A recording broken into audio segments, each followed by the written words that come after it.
Sa panahon ng kasinungalingan, kailangan lumaban ang katotohanan. Laganap ang salot sa ating lipunan, kailangan umangat ang tapang.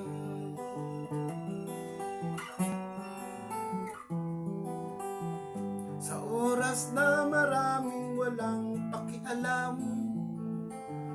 pagpapalaga sa dignidad ng bayan, katapatan, pagmamahal ang kailangan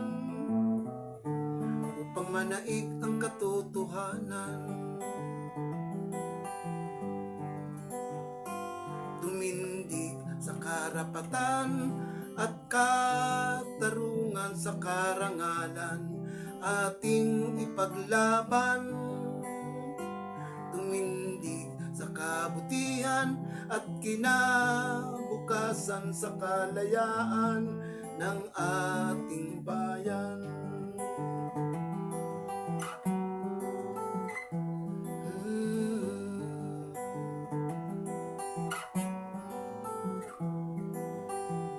Lumaban para sa katotohanan, gabay ng Diyos Ama ang tanging daan tungo sa isang magandang bukas,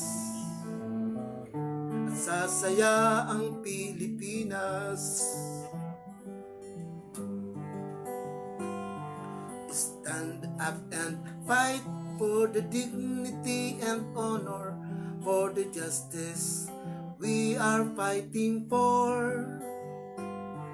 Stand up for the right, for the goodness and the future, for the freedom of our nation.